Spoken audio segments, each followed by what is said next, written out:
Question number next है, गन्ने की मृद रोमिल आसिता बीमारी किस फसल को हानि पहुंचाती है? ऑप्शन ए दिया गया है आलू, ऑप्शन बी है गेहूं, ऑप्शन सी है तंबाकू, ऑप्शन डी है मक्का। तो आप लोग आंसर दीजिए दोस्तों, यहाँ पर इस क्वेश्चन का राइट आंसर क्या बनेगा? तो क्वेश्चन नंबर 91 का जो आंसर होगा ऑप्शन सी हो जाएगा तंबाकू। गन्ने की मृद रोमिल आसिता बीमारी फफूंद के द्वारा लगती है और इस रोग का प्रकोप प्रायः पत्तियों पर होता है और गन्ने की इस बीमारी प्रायः तंबाकू फसल को हानि पहुंचाती है। और इस रोग के उपचार के लिए बात करें तो डाइथेन एम का छिड़काव करना चाहिए। डाइथेन एम, तो इस बात को भी आप लोग ध्यान रखिएगा, डाइथेन एम 45 का छिड़काव करना चाहिए इसके नियंत्रण के लिए। ऑप्शन सी यहाँ पर राइट जवाब हो जाएगा। क्वेश्चन नंबर नेक्स्ट है यहाँ पर, मूंग फसल के लिए क्या सत्य नहीं है, इनमें से आपको बताना है। ऑप्शन ए है बिगना रेडिएटा, उत्पत्ति स्थान भारत व मध्य एशिया, ऑप्शन सी है सम्राट, ऑप्शन डी है कार्बोहाइड्रेट 20%। तो आपको यहाँ पर बताना है मूंग फसल से संबंधित क्या सत्य नहीं है दिए गए ऑप्शंस में से।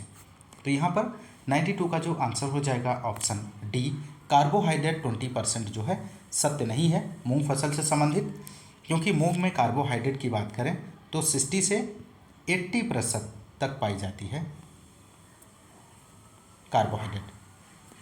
तो आप लोग ध्यान रखिएगा। क्वेश्चन नंबर नेक्स्ट है यहाँ पर, निम्नलिखित में से सोयाबीन से संबंधित सुमेलित इनमें से कौन सा नहीं है? तेल 20 से 22%, बी है प्रोटीन 40 से 42%, किस्म चीन और शिलाजीत 34 कुंटल प्रति हेक्टेयर। तो यहाँ पर क्वेश्चन नंबर 93 का जो राइट आंसर हो जाएगा ऑप्शन डी, शिलाजीत 24 कुंटल प्रति हेक्टेयर जो है सोयाबीन से संबंधित नहीं है। तो सोयाबीन में तेल की मात्रा 20 से 22% पाई जाती है, ये भी सुमेलित है। प्रोटीन सोयाबीन में 40 से 42% पाई जाती है, ये भी सुमेलित है। किस्म चीन, ये भी सुमेलित है। लेकिन शिलाजीत जो है 24 कुंटल प्रति हेक्टेयर सुमेलित नहीं है। और शिलाजीत प्रजाति की पैदावार की बात करें तो 20 से 25 कुंटल प्रति हेक्टेयर इसकी पैदावार होती है। क्वेश्चन नंबर नेक्स्ट, गन्ने के गुणसूत्र की संख्या होती है। तो गन्ने के गुणसूत्र की संख्या आपको बताना है। गन्ने में क्रोमोसोम नंबर कितना होता है, तो यहाँ पर आपको आंसर देना है। तो राइट आंसर की बात करें तो ऑप्शन ए हो जाएगा 2n बराबर 80, इस क्वेश्चन का राइट जवाब हो जाएगा। और गन्ने की सबसे लोकप्रिय प्रजाति जिसे उगाया जाता है वह है सकैरम ऑफिसिनेरम, और इसमें क्रोमोसोम नंबर जो होता है वो 2n बराबर 80 होता है। और बारबेरी की बात करें, बारबेरी गन्ना में जो क्रोमोसोम नंबर होता है वो 2n बराबर 82 होता है। तो आप लोग ध्यान रखिएगा इन दोनों को। बढ़ते हैं अगले क्वेश्चन की ओर। क्वेश्चन नंबर नेक्स्ट है, हिल एवं स्टोलन सिंचाई को सबसे अधिक क्रांतिक अवस्था है। किसकी क्रांतिक अवस्था है? हिल एवं स्टोलन। आप लोग ध्यान रखिएगा, महत्वपूर्ण है। ऑप्शन ए है गेहूं के लिए, आलू के लिए, राई के लिए, गन्ने के लिए। तो यहाँ पर इस क्वेश्चन का राइट आंसर आप लोग दीजिए दोस्तों, इसका सही जवाब क्या बनेगा? तो राइट आंसर ऑप्शन बी हो जाएगा, आलू के लिए। इस क्वेश्चन का राइट जवाब हो जाएगा। और आलू फसल की सिंचाई की जो क्रांतिक अवस्था है हिल एवं स्टोलन है। और गेहूं की बात करें, गेहूं फसल की सिंचाई की क्रांतिक अवस्था CRI होती है, क्राउन रूट इनिशिएशन। और धान फसल की बात करें तो धान फसल की सिंचाई की क्रांतिक अवस्था जो होती है टिलरिंग एंड फ्लावरिंग होती है। लहसुन और प्याज की सिंचाई की क्रांतिक अवस्था की बात करें तो बल्बिंग होती है, बल्बिंग। और मक्का की बात करें, मक्का की फसल में सिंचाई की जो क्रांतिक अवस्था होती है वो ईयरली वेजिटेटिव एंड टैसलिंग। महत्वपूर्ण जानकारी है दोस्तों, आप लोग ध्यान रखिएगा। और यदि आपको क्लास पसंद आ रही तो क्लास को ज़्यादा से ज़्यादा लाइक और शेयर करना मत भूलिएगा। क्वेश्चन नंबर नेक्स्ट है यहाँ पर, सिंगल सुपर फास्फेट मुख्यतः स्रोत है। तो सिंगल सुपर फास्फेट किसका मुख्यतः स्रोत है यहाँ पर आपको बताना। ऑप्शन ए दिया गया है सल्फर का, फास्फेट का, कैल्शियम का, इनमें से सभी। तो यहाँ पर राइट आंसर हो जाएगा ऑप्शन सी, कैल्शियम का। सिंगल सुपर फास्फेट मुख्यतः स्रोत जो है कैल्शियम का स्रोत है। और इसमें सिंगल सुपर फास्फेट में 19.50% कैल्शियम और 12.5% सल्फर और 16% फास्फोरस पाया जाता है, फास्फोरस। तो इस बात को भी आप लोग ध्यान रखिएगा। क्वेश्चन नंबर नेक्स्ट है, धान की फसल में लेह किया जाता है, किस लिए किया जाता है? ऑप्शन ए दिया गया जल हानि कम करने के लिए, खरपतवार नियंत्रण के लिए, एक और दो दोनों, इनमें से कोई नहीं। तो क्वेश्चन नंबर 111 का आंसर आप लोग दीजिए। तो राइट आंसर की बात करें तो ऑप्शन सी हो जाएगा, पहला और दूसरा दोनों यहाँ पर ऑप्शन सही हैं। जल हानि कम करने के लिए और खरपतवार नियंत्रण के लिए धान की फसल में लेह किया जाता है। Question number next, muriate of potash का प्रयोग उपयुक्त नहीं होता है, किस फसल में नहीं होता? गेहूं के लिए, धान के लिए, चने के लिए, मूंगफली के लिए। तो यहाँ पर आप लोग आंसर दीजिए। तो राइट आंसर हो जाएगा ऑप्शन सी, चने के लिए म्यूरेट ऑफ पोटाश का प्रयोग उपयुक्त नहीं होता है। म्यूरेट ऑफ पोटाश चने के लिए उपयुक्त नहीं होता है क्योंकि गेहूं, धान, मूंगफली के लिए गेहूं में पोटाश जड़ों को मजबूत बनाने और दाने में चमक लाने का काम करती है, और धान की जड़ों को मजबूत बनाता है, और मूंगफली में पोटाश उत्पादन को बढ़ा देता है। तो सी यहाँ पर जो है चने के लिए म्यूरेट ऑफ पोटाश का प्रयोग उपयुक्त नहीं होता है, आप लोग ध्यान रखिएगा। क्वेश्चन नंबर नेक्स्ट है यहाँ पर, फसल जिसमें अधिकतम कीट रोगनाशी रसायन का प्रयोग होता है। तो यहाँ पर आपको बताना है किस फसल में अधिकतम कीट और रोगनाशी रसायन का प्रयोग किया जाता है। ऑप्शन ए है टमाटर, ऑप्शन बी है आलू, ऑप्शन सी है सब्जी मटर, ऑप्शन डी है पात गोभी। तो यहाँ पर राइट आंसर की बात करें तो ऑप्शन ए हो जाएगा, टमाटर की फसल में अधिकतम कीट रोगनाशी रसायन का प्रयोग किया जाता है। क्वेश्चन नंबर नेक्स्ट है यहाँ पर, हिप्टल किसकी कमी से होता है? महत्वपूर्ण प्रश्न है, तो आप लोग इसका आंसर दीजिए। तो यहाँ पर राइट आंसर की बात करें तो ऑप्शन सी हो जाएगा, हिप्टल मोलिब्डेनम की कमी से होता है। ऑप्शन सी यहाँ पर राइट जवाब हो जाएगा दोस्तों। क्वेश्चन नंबर नेक्स्ट है, हाथी घास की कौन सी प्रजाति बहुवर्षीय है? तो यहाँ पर आपको बताना है हाथी घास की कौन सी प्रजाति है जो बहुवर्षीय होती है। तो राइट आंसर आप लोग इसका दीजिए, इसका राइट जवाब क्या बनेगा? तो राइट आंसर की बात करें तो ऑप्शन बी हो जाएगा, NB21 हाथी घास की बहुवर्षीय प्रजाति है। पूसा जॉइंट नेपियर 2 वर्षीय है और पूसा जॉइंट नेपियर 1 वर्षीय प्रजाति है। तो आप लोग इस बात को भी ध्यान रखिएगा। क्वेश्चन नंबर नेक्स्ट है, FAO का मुख्यालय कहाँ है? ये भी क्वेश्चन महत्वपूर्ण है, आप लोग आंसर दीजिए, इसका राइट जवाब क्या बनेगा? तो राइट आंसर की बात करें तो ऑप्शन ए हो जाएगा, रोम में। इसका मुख्यालय रोम इटली में है दोस्तों। और इसकी स्थापना की बात करें तो 16 अक्टूबर 1945 को इसकी स्थापना हुई थी। तो आप लोग ध्यान रखिएगा। क्वेश्चन नंबर नेक्स्ट, धान की कौन सी प्रजाति ऊंची भूमियों के लिए उपयुक्त नहीं है? तो इनमें से आपको बताना है धान की कौन सी प्रजाति है जो ऊंची भूमियों के लिए उपयुक्त नहीं है। तो यहाँ पे राइट आंसर हो जाएगा ऑप्शन सी, सरजू बावन। सरजू बावन एक सिंचित क्षेत्र वाली प्रजाति है जो समतल भूमियों में होती है और जिसके दाने मोटे, पौधे छोटे होते हैं। और ऊंची भूमियों के लिए प्रजातियों की बात करें तो नरेंद्र धान 1 है, नरेंद्र धान 118, पंत धान 957, ये सभी जो हैं ऊंची भूमियों के लिए हैं। तो आप लोग ध्यान रखिएगा। रेणु भी है और नरेंद्र धान 118, ये सभी जो हैं ऊंची भूमियों के लिए हैं। क्वेश्चन नंबर नेक्स्ट है, कौन सी प्रजाति कीड़ों एवं बीमारियों के प्रति सहिष्णु नहीं है? तो यहाँ पे इस क्वेश्चन का राइट आंसर आप लोग दीजिए। तो यहाँ पे राइट आंसर की बात करें तो ऑप्शन डी हो जाएगा, साकेत 4 इस क्वेश्चन का सही जवाब बनेगा दोस्तों। क्वेश्चन नंबर नेक्स्ट है,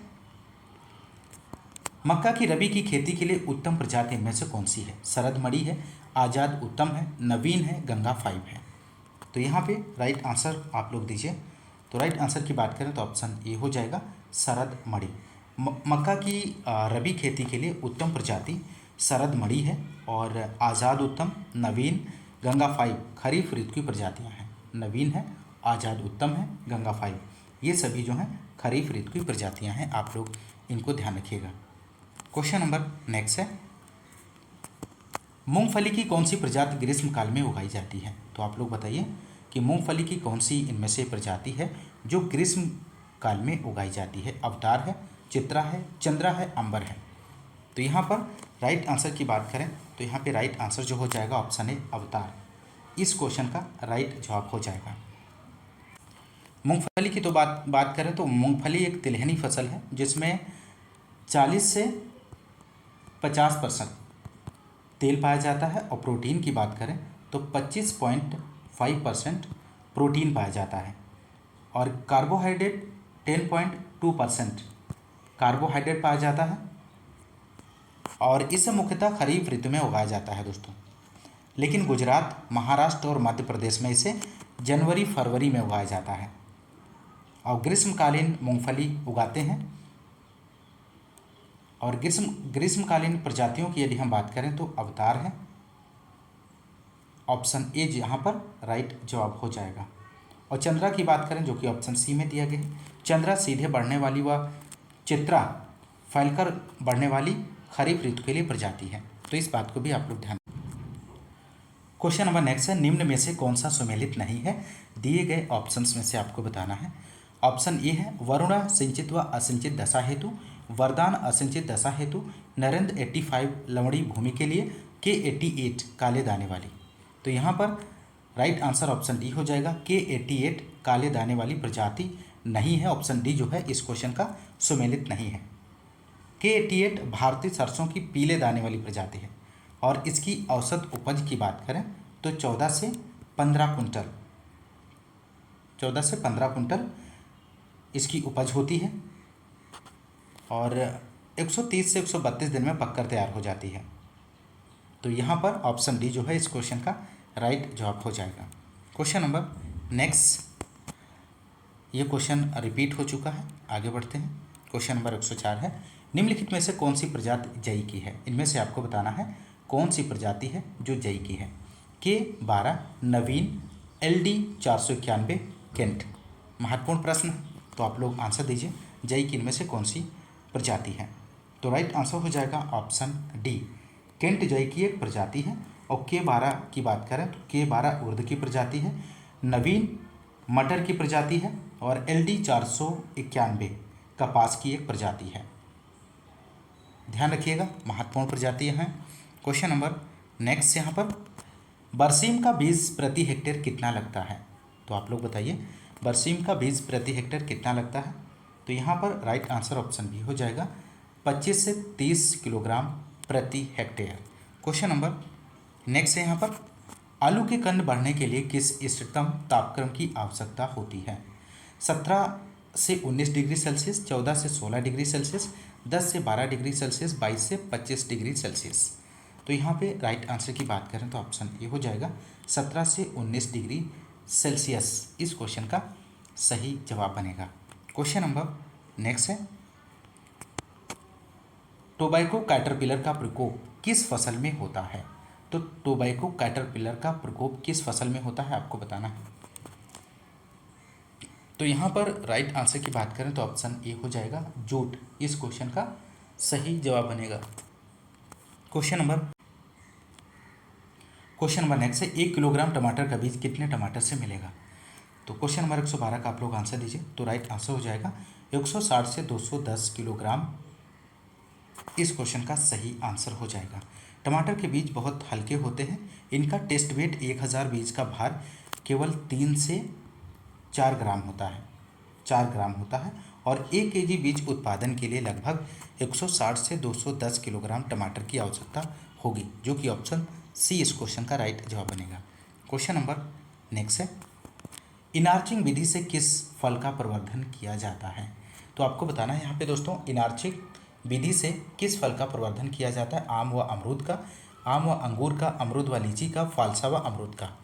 तो यहाँ पर आप लोग आंसर दीजिए। तो यहाँ पे राइट आंसर की बात करें तो ऑप्शन ए हो जाएगा, आम व अमरूद का इनार्चिंग विधि से प्रवर्धन किया जाता है। क्वेश्चन नंबर नेक्स्ट है, यहाँ पर मखदूम किसकी प्रजाति है? महत्वपूर्ण प्रजाति है दोस्तों, आपको बताना है यहाँ पर किस से संबंधित है, किसकी प्रजाति है। तो यहाँ पे राइट आंसर हो जाएगा, काजू की प्रजाति है मखदूम। क्वेश्चन नंबर नेक्स्ट है, कौन सी प्रजाति संकर नहीं है? इनमें से आपको बताना है कौन सी प्रजाति है जो कि संकर नहीं है। तो राइट आंसर ऑप्शन डी हो जाएगा, दशहरी।